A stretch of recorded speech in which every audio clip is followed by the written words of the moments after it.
Hello students. तो आज का हमारा क्वेश्चन है x plus Y plus z this is equals to a and x square plus y square plus z square this is equals to a square and x cube plus y cube plus z cube this is equals to a cube.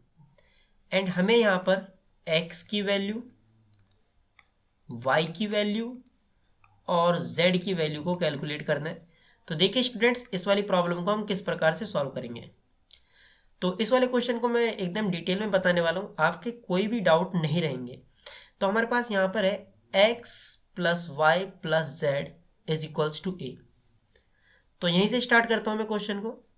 x plus Y plus Z is equals to A. यहाँ पर हमारे पास जो second equation है उसमें X square Y square Z square की term है। तो मैंने दोनों तरफ स्क्वायर किया, if we take square both side, and left hand side में हमारे पास है X plus Y plus Z का होल स्क्वायर। आपको पता है X plus Y plus Z whole square एक अलजेब्रिक आइडेंटिटी है, जो है हमारे पास x square plus y square plus z square plus 2 times x y plus y z plus z x, and this is equals to a square. And देखिए यहाँ पर हमारे पास x square plus y square plus z square, और आपको पता है कि x square plus y square plus z square की जो वैल्यू है किसके बराबर है, ए स्क्वायर के बराबर है। तो इस एक्सप्रेशन की जगह यहाँ पर पास आएगा a square plus 2 times x y plus y z plus z x, and this is equals to a square. देखिए ये भी प्लस का ए स्क्वायर है और ये भी प्लस के स्क्वायर, ये कैंसिल हो जाएंगे। तो हमारे पास आएगा यहाँ पर 2 times x into y plus y into z plus z into x this is equals to 0। यहाँ हमारे पास लेफ्ट हैंड साइड में 2 है, तो डिवाइड बोथ साइड 2। तो इस 2 से 2 तो कैंसिल आउट हो जाएगा। तो हमारे पास लेफ्ट हैंड साइड में आएगा x y plus y z plus z x, and this is equals to 0 divide by 2 that is 0। तो हमारे पास x into y plus y into z plus z into x 0 के बराबर आ रहा है। And हमारे पास यहाँ पर जो थर्ड इक्वेशन है हमारे पास x cube plus y cube plus z cube this is equals to a cube. तो देखिए इस वाले इक्वेशन का हम यूज कैसे करेंगे।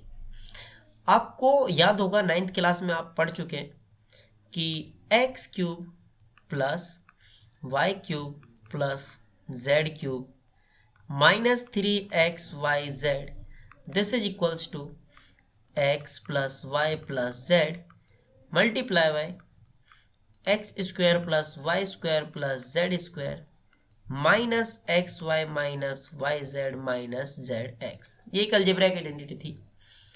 तो देखिए x cube plus y cube plus z cube, x cube plus y cube plus z cube किसके बराबर है, ए क्यूब के बराबर है। तो यहाँ आएगा हमारे पास a cube minus 3xyz and this is equals to x plus Y plus z. देखिए x plus Y plus z किसके बराबर है, वो ए के बराबर है। तो यहाँ आएगा हमारे पास a bracket and x square plus y square plus z square, ये हमारा बराबर है। देखिए x square plus y square plus z square किसके बराबर है, ए स्क्वायर के बराबर है। तो यहाँ पर आएगा हमारे पास ए स्क्वायर, एंड यहाँ पर अगर मैं माइनस कॉमन ले लेता हूँ, अगर मैं माइनस कॉमन लेता हूँ तो हमारे पास आएगा minus x y plus y z plus z x, and आपको पता है x y plus y z plus z x इसकी वैल्यू कितनी है, 0। तो ये कुल मिला के एक्सप्रेशन 0 हो जाएगा। तो यहाँ पर हमारे पास 0 आएगा माइनस 0, तो उसको मैं नहीं लिख रहा हूँ। तो यहाँ पर आएगा हमारे पास a cube minus 3xyz and this is equals to a को ए स्क्वायर से मल्टीप्लाई करेंगे तो ए की पावर 3, और ये ए पावर 3 से ये प्लस ए पावर 3 कैंसिल हो जाएगा। तो हमारे पास आएगा minus 3xyz is equals to 0। This implies x into y into z this is equals to 0। तो हमारे पास यहाँ पर दो रिलेशन आए, नए रिलेशन। एक तो x into y plus y into z plus z into x is equals to 0 and x into y into z this is equals to 0। तो नेक्स्ट स्लाइड पे सोल्व करते हैं आगे।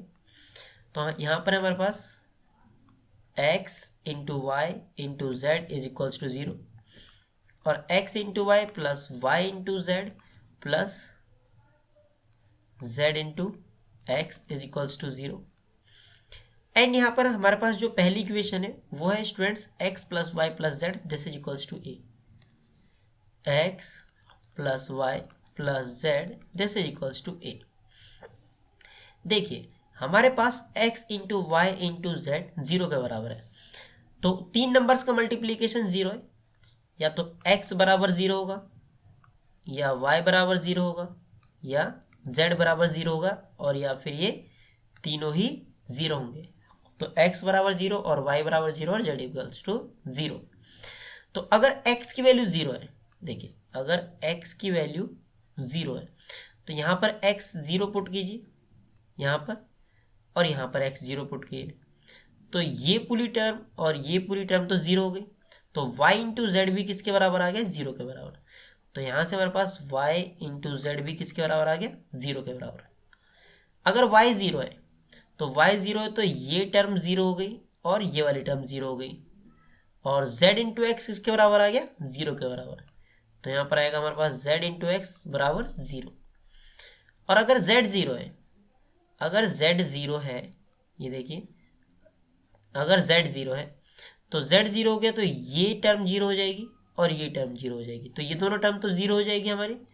तो x इंटू वाई किसके बराबर आ जाएगा? 0 के बराबर। तो यहाँ पर x इंटू वाई किसके बराबर आ जाएगा? 0 के बराबर। अब देखिए y इंटू जेड 0 के बराबर है, यहाँ पर y इंटू जेड 0 के बराबर है। या तो y 0 होगा, या z 0 होगा, और या ये दोनों ही 0 होंगे। यहाँ पर z इंटू एक्स 0 के बराबर है, या तो z 0 होगा और या फिर x 0 होगा। यहाँ पर x इंटू वाई 0 के बराबर है, या तो x की वैल्यू 0 होगी, या फिर y की वैल्यू 0 होगी, या फिर x और y दोनों 0 होंगे। तो देखिए हमारे पास यहाँ पर y बराबर 0 और z बराबर 0, और यहाँ पर हमारे पास x बराबर 0। आप इसको केस फर्स्ट बोल सकते हैं, इसको केस सेकंड बोल सकते हैं, एंड इसको केस थर्ड बोल सकते हैं। तो x की वैल्यू अगर 0 है तो यहाँ पर अगर मैं x की वैल्यू 0 पुट करता हूँ तो y प्लस जेड किसके बराबर है? a के बराबर है। तो यहाँ पर आएगा हमारे पास y प्लस जेड बराबर a। एंड देखिए y इज इक्वल्स टू 0 है हमारे पास सेकंड केस में। अगर y की वैल्यू में 0 पुट करता हूँ तो x प्लस जेड वो किसके बराबर आ जाएगा? a के बराबर। तो यहाँ आएगा हमारे पास x प्लस जेड बराबर a। और अगर मैं z की वैल्यू 0 यहाँ पर पुट करता हूँ तो x प्लस वाई किसके बराबर आ जाएगा? वो आ जाएगा a के बराबर। तो यहाँ पर x प्लस वाई किसके बराबर आ जाएगा? a के बराबर। अब देखिए अगर y की वैल्यू 0 है, अगर मैं y की वैल्यू 0 मानता हूँ तो y की वैल्यू 0 रखेंगे तो z की वैल्यू कितनी आएगी? a। और अगर z की वैल्यू 0 है तो y की वैल्यू कितनी आएगी? a। और यहाँ पर देखिए अगर z की वैल्यू 0 है तो x की वैल्यू आएगी a, और x की वैल्यू 0 है तो z की वैल्यू आएगी a। यहाँ पर देखिए अगर x की वैल्यू 0 है तो y की वैल्यू आएगी a, और y की वैल्यू 0 है तो x की वैल्यू आएगी a। तो यहाँ पर हमारे पास एक सॉल्यूशन होगा जिसमें x की वैल्यू 0 होगी, y की वैल्यू भी 0 है, और z की वैल्यू a है। एंड यहाँ पर भी हमारे पास एक सॉल्यूशन होगा जिसमें x की वैल्यू 0 है, एंड z की वैल्यू 0 है, और y की वैल्यू a है। तो y की वैल्यू a है और z की वैल्यू 0 है। यहाँ पर हमारे पास एक सॉल्यूशन होगा, और यहाँ पर भी, जिसमें x की वैल्यू a है पर y की वैल्यू क्या है? दोनों में 0। तो y की वैल्यू तो 0 है, सॉरी y 0 है,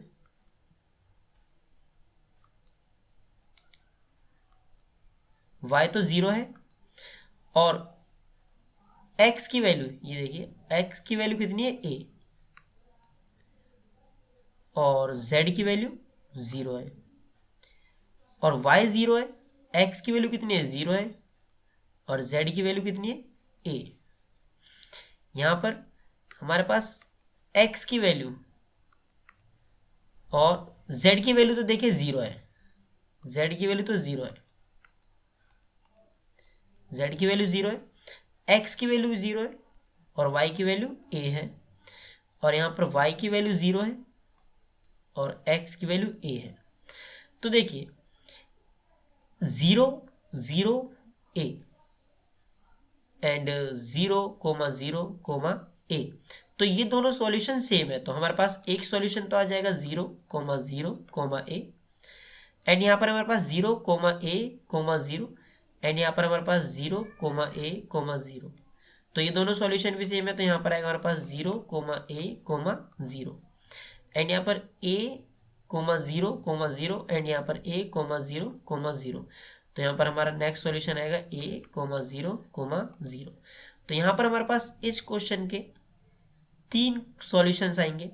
तो मैं उम्मीद करता हूँ स्टूडेंट्स आपको वीडियो पसंद आया होगा। अगर आप लोगों को वीडियो पसंद आया तो यार चैनल को सब्सक्राइब कर देना एंड वीडियो को लाइक कर देना। मिलते हैं अगली नई वीडियो में एक और नए क्वेश्चन के साथ, तब तक के लिए बाय बाय।